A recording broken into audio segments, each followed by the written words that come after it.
नमस्कार. मी भाऊ तोरसेकर. तुम्ही बघत आहात प्रतिपक्ष. मित्रांनो,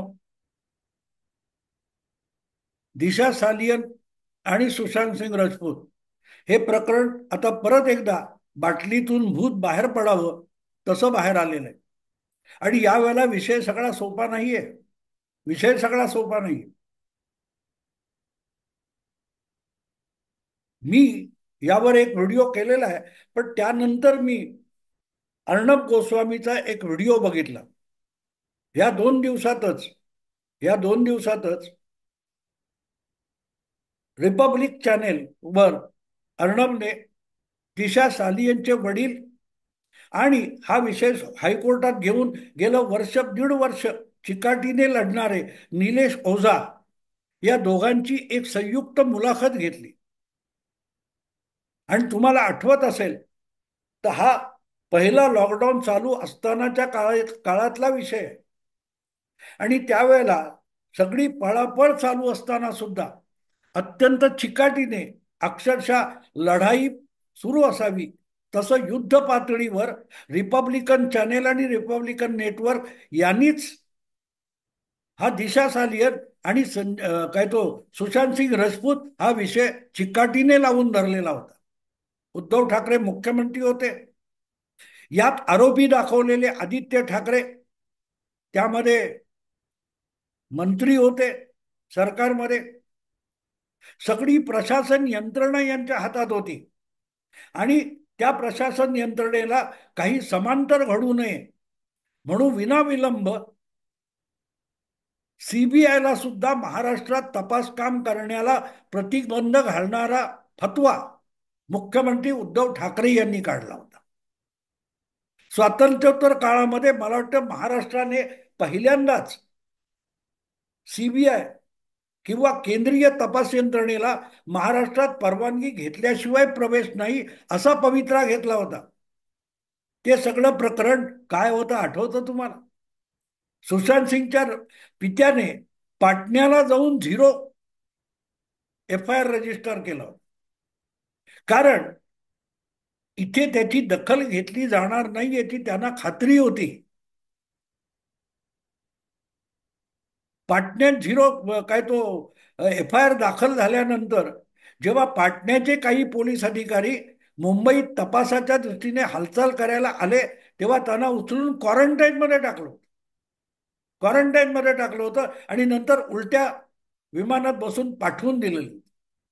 हे प्रकरण दडपण्याचा प्रयास हा कधीच लपून राहिला नाही. आणि अशा परिस्थितीमध्ये अर्णब गोस्वामी आणि त्याचा रिपब्लिकन नेटवर्क किंवा चॅनेल एक हाती ही बाजू लढवत होते आणि बाकीचा मीडिया यावर चिडीचूप झालेला होता. सुशांत सिंग राजपूत आणि दिशा सालियन या दोघांच्याही संशयास्पद मृत्यूबद्दल एकूण कुठल्याही मीडियामध्ये कोणीही बोलायला तयार नव्हतं. आणि गमतीची गोष्ट अशी आहे की जे स्वतःला राष्ट्रीय मीडिया म्हणून घेतात त्यातला एकच अर्णब गोस्वामी याचं मुख्य केंद्र म्हणजे संपादक असलेला अर्णब गोस्वामी हा मुंबईत बसून नॅशनल नेटवर्क चालवत होता. मुंबईसाठी आणि महाराष्ट्रासाठी ही राष्ट्रीय पातळीवर अभिमानाची गोष्ट होती की बाकी सगळे दिल्लीतून पत्रकारिता चालवतात, राष्ट्रीय पत्रकारिता चालवतात, पण अर्णब गोस्वामी हा मुंबईत बसून जितका मुंबईवर विश्वास ठेवतो, महाराष्ट्रावर अर्णब गोस्वामी विश्वास ठेवतो तितका तो दिल्लीवर सुद्धा ठेवत नाही किंवा इतर राज्यावर ठेवत नाही. इतका महाराष्ट्राचा अभिमान दाखवणारा एक संपादक राष्ट्रीय पातळीवरचा त्याला टार्गेट करण्याचं पाप उद्धव ठाकरे मुख्यमंत्री असताना झालेलं आहे. तेव्हा सगळे शरद पवार वगैरे तोंड शिवून बसले होते आणि स्वतःला आविष्कार स्वातंत्र्याचे लढवय्ये म्हणणारे अर्णब गोस्वामीचं तोंड बंद करा, त्याला अटक करा म्हणून मोठमोठे संपादक अर्ज विनंत्या आणि नवस करत होते. अर्णबला शेवटी अटक करण्यात आली आणि त्याचा बहुतांश सगळ्या स्वातंत्र्यवीर आविष्कार स्वातंत्र्यवीर पत्रकारांनी आनंदोत्सव केला होता. एखाद्या दहशतवाद्याला, घातपात्याला पकडायला जितके कमांडो पाठवतात त्याच्यापेक्षा जास्त कमांडो आणि पोलीस फाटा, फौज फाटा हा अर्णबच्या घरावर पाठवण्यात आला होता, जेव्हा राज्यात आणि देशात मुंबईत लॉकडाऊन होता. आणि कशासाठी? अर्णबच्या चॅनेलमध्ये, नेटवर्कमध्ये काम करणाऱ्या एक एक कर्मचाऱ्याला, पत्रकार, काय ते अकाउंटंट मिळेल त्याला, त्याला न्यूज नेट, काय तो न्यूज एडिटर, प्रत्येकाला सतावण्याचा उद्योग मुंबई पोलीस करत होते. सचिन वाझे आणि परमवीर हे त्यासाठी राबत होते. खोटी टीआरपी दाखवण्यासाठी अर्णब गोस्वामीने काय काय केलं असं पत्रकार परिषद घेऊन परमबीर सिंग पोलीस कमिशनर सांगत होते, ज्यांनी नंतरच्या काळात ते सगळं खोटं होतं हे स्वतःच सांगून टाकले. म्हणजेच राज्यकर्त्यांकडून पत्रकारांना सूड भावनेने वागवलं जात होतं. अर्णब गोस्वामी नावाच्या पत्रकाराला आणि बाकीचे महान पत्रकार आनंदोत्सव करत होते. पण सत्याचा शेवटी विजय होतो. ते म्हणतात ना, सत्य परेशान होता है, पराजित नाही. तसा अर्णब गोस्वामीला शेवटी सुप्रीम कोर्टाकडून जामीन मिळाला आणि आजपर्यंत त्या केसचं पुढे काहीही होऊ शकलेलं नाही. आणि अर्णबला ह्या सगळा छळवाद कशासाठी चालला होता? कुठच्या तरी एका आत्महत्येच्या केसमध्ये, जी केस क्लोज झालेली आहे कोर्टाकडून, तरीही ती केस उकरून काढण्यात आली आणि ती आत्महत्या नाही तर अर्णब गोस्वामीने त्याला आत्महत्येला प्रवृत्त केलं, म्हणून अर्णबला गुन्हेगार ठरवण्याचा आटापिटा महाराष्ट्र सरकार, उद्धव ठाकरे करत होते.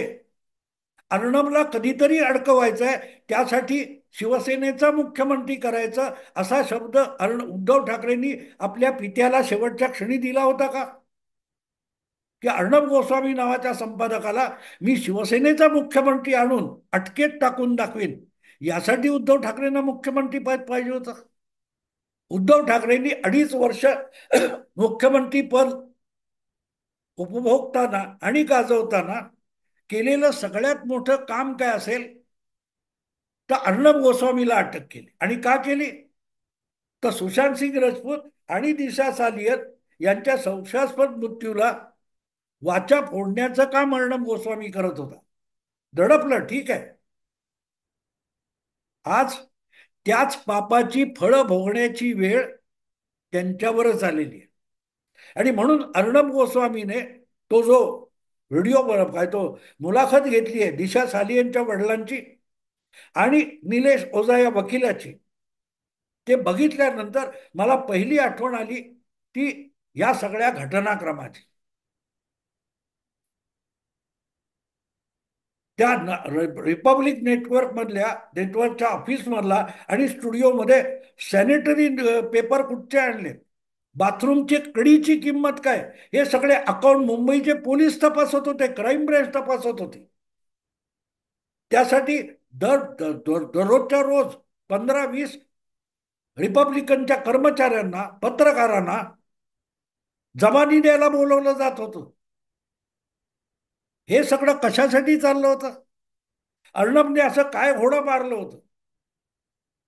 112 FIR महाराष्ट्राच्या कानाकोपऱ्यात एका दिवसात 24 तासात अर्णबच्या विरोधात लिहिले गेले होते, दाखल करण्यात आले. 112. शेवटी सुप्रीम कोर्टाने सांगितलं सगळ्याचा मिळून एक FIR करा, कारण सगळे FIR हे एकाच भाषेतले, एकाच स्वरूपातले आहेत, झेरॉक्स कॉपी सारखे आहेत. मग 112 ठिकाणी कशाला पाहिजेत? आठवतं तुम्हाला? मग त्याला उचलून तळोजाच्या तुरुंगात नेऊन ठेवला. पदोपदी जामीन नाकारला जात होता. इथून उचलला, अलिबागला नेला, अलिबागून तळोजाला नेला. हे सगळं पाप होतं, सगळं पाप होतं. आणि पापाची फळं याच जन्मी इथेच मोजावी लागतात. आणि म्हणून दिशा सालियन प्रकरण जे काही निघालंय आता, त्यामध्ये ज्या प्रकारे दिशा सालियनचे वडील बोलतायत हा सगळ्यात मोठा फास आहे, ज्यातून सुटणं आदित्य ठाकरे, उद्धव ठाकरे यांना अवघड जाणार आहे. लक्षात ठेवा, सुशांत सिंग राजपूतचा पिता, जन्मदाता, हा मुंबईत एफ-आय-आर दाखल करू शकला नाही. त्यातून एक गोष्ट कळते की मुंबईत आपल्याला पोलिसांचं सहकार्य मिळणार नाही, ते केस दाबून टाकणार याचा आत्मविश्वास त्याला होता, जो पाटण्याला राहत होता. आणि दिशा सालियनचा पिता हा तोंड दाबून बुक्क्यांचा मार म्हणावं तसा गप्प बसला होता, आणि आपल्याला तोंड दाबून बुक्क्यांचा मार दिला जात होता असंच तो माणूस आज 5 वर्षांनी सांगायला निघालेला आहे. आणि तिथेच उद्धव ठाकरे, आदित्य ठाकरे नको तितके फसलेले आहेत. सोपी गोष्ट नाहीये. बाकी जो काय तपशील आहे इतर माध्यमातून तुम्हाला मिळेल, पण त्या सगळ्या धाग्या दोऱ्यांची एकमेकांशी जी जोड असते ती फार महत्वाची असते, फार महत्वाची असते. आणि हा सगळा आता अचानक कुठून आलं? अचानक नाही आलेली. या गोष्टी शोधून काढून जोडून जोडून ते कोडं सोडवावं लागतं, तशा होतात. सुशांत सिंग राजपूत आणि ह्या दोन्ही केसमध्ये पुरावे नष्ट करण्याचं काम करत होते. ज्या लोकांना एका फडतूस प्रकरणामध्ये केस क्लोज झाली आहे, त्याच्यामध्ये जाऊन पहिला अर्णव गोस्वामीला घरी जाऊन अटक करण्यापर्यंत कारवाई करता येते आणि तत्परता दाखवता येते, त्यांना सुशांत सिंग राजपूत प्रकरणामध्ये त्याच पोलिसांना एकही आरोपी पकडता येत नव्हता. 20 दिवसापेक्षा जास्त वेळ साधा एफ-आय-आर दाखल केला जात नव्हता. याला पाप नाही तर काय म्हणतात? आणि त्या सगळ्या घटनाक्रमाकडे बघितलं तर उद्धव ठाकरे, आदित्य ठाकरे आणि महाविकास आघाडीला हे प्रकरण दडपून टाकायचं होतं, दडपून टाकायचं होतं. याविषयी तिळमात्र शंका उरत नाही. आज सुद्धा ते काय तुमचं असो, तुमचा वाल्मिक कराड असो, धनंजय मुंडे असो, या सगळ्या प्रकरणामध्ये पोलीस उघडपणे कारवाई करतायत आणि जे जे सापडते ते ते उचललं जातं. कोण असतील त्यांना पकडलं जातंय. विलंब झाला असेल पण गुन्हा दाखल झाला, अटक झाली, झालेलं आहे. या प्रकारे आपण दिशा सालियन प्रकरणामध्ये आणि सुशांत सिंग राजपूत प्रकरणामध्ये आपण किती कृतीने आणि कृतिशील होतो, कर्तव्य तत्पर होतो, हे उद्धव ठाकरे किंवा अनिल देशमुख सांगू शकतील? नाही सांगू शकत. कारण ते ते सगळं दडपण्याच्या प्रयत्नात होते. आज जे धनंजय मुंडे प्रकरणामध्ये आरोप होत आहेत, तेच आरोप तेव्हा सुद्धा झालेले होते आणि तशाच परिस्थितीत झालेले होते. पण ती प्रकरणं दडपली गेली. हे प्रकरण दडपलं गेलं नाही. ज्या क्रमाने कारवाई झाली त्या क्रमामध्ये त्यांना अटक व्हावी लागली आणि धनंजय मुंडेंना राजीनामा द्यावा लागला. त्यामुळे अर्णब गोस्वामीची अटक ही सगळ्यात जास्त मोठा पुरावा आहे.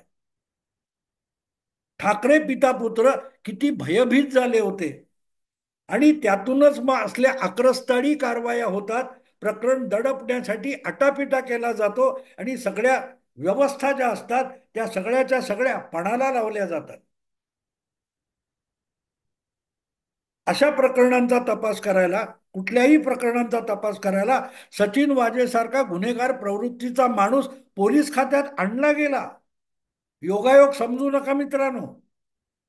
दिशा सालियन आणि सुशांत सिंग राजपूत यांचं काय 6-7 दिवसाच्या फरकाने झालेले संशयास्पद मृत्यू बघता त्याला आणखीन एक विषय जोडून बघितलं पाहिजे. त्या सगळ्या 2 पॉइंट पुरतं नाही, तो त्रिकोण आहे. ज्या कालखंडामध्ये 6 दिवसामध्ये दिशा सालियन आणि सुशांत सिंग राजपूतचा संशयास्पद मृत्यू झाला, त्याच कालखंडामध्ये त्या 6 दिवसाच्या मध्ये तरी सचिन वाझे याला हायकोर्टाने बडतर्फ करायला लावलं असताना त्याला करोनाचा कालखंड दाखवून सेवेमध्ये परत घेण्यात आलं. ज्याला पोलीस सेवेतून हाकलून लावावं, बरखास्त करावं, हा सुप्रीम हायकोर्टाचा आदेश होता. त्याला 16 वर्षांनी सेवेत आणलं कशाला? तर तो पुरावे नष्ट करू शकतो, तो वाटेल ते खून पाडू शकतो, माणसं गायब करू शकतो आणि डेड बॉडी सुद्धा गायब करू शकतो. अशी ज्याची ख्याती आहे त्याला पोलीस खात्यात परत आणायचं आणि एकापेक्षा एक महत्वाचे सगळी प्रकरणं तपासासाठी सचिन वाजेकडे सोपवायची. हा विषय सुद्धा सुशांत आणि दिशा यांच्या संशयास्पद मृत्यू इतकाच संशयास्पद आहे. आणि म्हणून दिशा सालियन, सुशांत सिंग राजपूत हे दोन पॉइंट घेऊन चालत नाही, त्याला सचिन वाझे नावाचा तिसरा पॉइंट जोडावा लागतो. आणि जेव्हा हा त्रिकोण तयार होतो तेव्हा तुमच्या लक्षात येईल की सचिन वाझेला परत एकदा पोलीस खात्यात घेण्यासाठी उद्धव ठाकरे आग्रही का होते.